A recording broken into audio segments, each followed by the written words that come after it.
તાપી જિલ્લામાં 10મી માર્ચના રોજ ભારત જોડો ન્યાય યાત્રાને લઈ રાહુલ ગાંધી આવી રહ્યા છે, ત્યારે આજ રોજ તારીખ 7મી માર્ચ ગુરુવારના રોજ વ્યારા સર્કિટ હાઉસ ખાતે ખેડ બ્રહ્મા વિધાનસભા સીટ પર ચૂંટાયેલ ધારાસભ્ય તુષાર ચૌધરી દ્વારા પ્રેસ કોન્ફરન્સ યોજાઈ હતી। તાપી જિલ્લામાં અન્ય સ્થાનિક નેતાઓ નથી।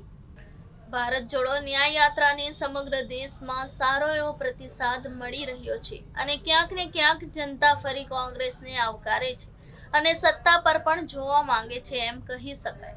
જે રીતે રાહુલ ગાંધીની ભારત જોડો ન્યાય યાત્રામાં જનમેદની ઉમટી પડે છે, જે જોતા જનતા કોંગ્રેસને સત્તા પર જોવા માંગે છે, પરંતુ ખાટલે મોટી ખોટ નેતાઓની છે કે જે નેતાઓ એકબીજાને આગળ આવવા દેવા માંગતા નથી તેવી લોક ચર્ચાઓ પણ ચાલી રહી છે।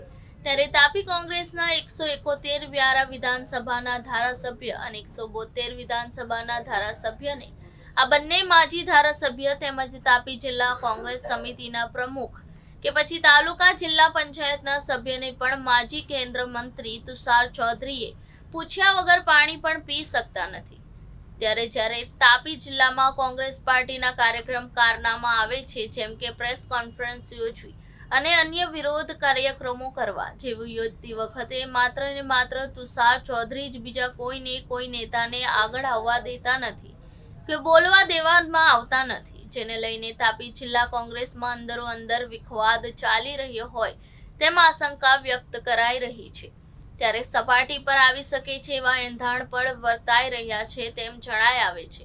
ત્યારે આવનાર તારીખ 10/3/2024ના રોજ તાપી જિલ્લામાં ભારત જોડો યાત્રા ચાલી રહી છે, જેને લઈને ખેડ બ્રહ્મા સીટ પરથી ચૂંટાયેલા ધારાસભ્ય તુષારભાઈ ચૌધરી દ્વારા પ્રેસ કોન્ફરન્સ યોજી માહિતી આપવામાં આવી હતી અને લોકો સુધી ખરેખર યોગ્ય માહિતી પહોંચી જઈએ શકીએ, પરંતુ કહેવું એ અતિશયોક્તિથી કમ નથી કે પરિવારવાદની આ રાજનીતિમાં કોંગ્રેસને પોતાનો ગઢ ગુમાવી દીધો છે અને હજુ પણ પોતાની મનમાની ચાલતી હોય એ જ રીતે સીટ પરથી ચૂંટાયા છે એ વિસ્તારને છોડીને અહીંના સ્થાનિક નેતાઓને અવગણના કરતા હોય એ પ્રકારની પરિસ્થિતિ આજે પણ તાપી જિલ્લામાં વર્તાઈ રહી હોય તેમ કહી શકાય। ત્યારે આવનાર લોકસભાની ચૂંટણીમાં 23 બારડોલી લોકસભા સીટ પર પણ કદાચ આ પરિવારવાદની વિચારધારા ધરાવતા ધારાસભ્ય અથવા તો એમના પરિવારમાંથી કોઈક લોકસભા સીટ પર ચૂંટણી લડે તો નવાઈ નહીં, અને જે ખરેખર કાર્યકર્તા ગ્રાન્ટ લેવલ પર કામ કરે છે એ નેતાઓ ઝાંઝવાના નીર સમાન બની રહેશે।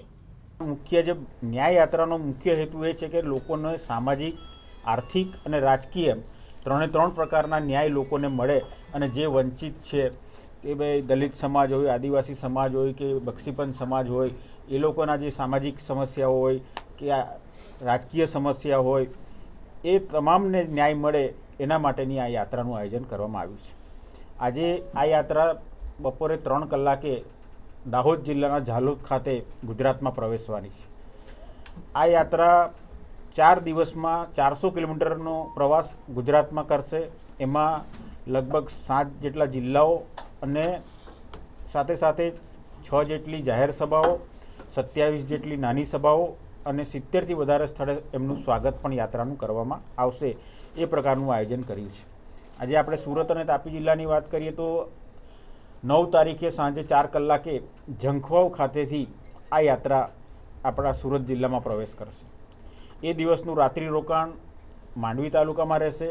બીજે દિવસે સવારે 10 તારીખે સવારે 8 કલાકે યાત્રા ફરી શરૂ થશે અને માંડવી ખાતે એક પદયાત્રાનું આયોજન કરવામાં આવ્યું છે અને માંડવીથી બાદ આ યાત્રા બારડોલી પહોંચશે, ત્યાં સ્વરાજ આશ્રમની મુલાકાત લેશે। સ્વરાજ આશ્રમની મુલાકાત બાદ એક પદયાત્રા અને એક જાહેર સભાનું આયોજન કરવામાં આવ્યું છે।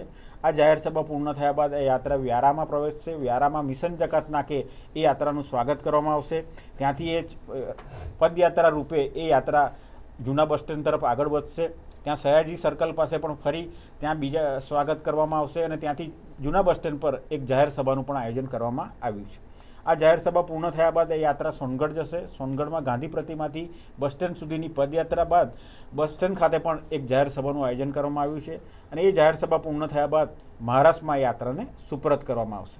એ પ્રકારનું આયોજન આ યાત્રાનું કરવામાં આવ્યું।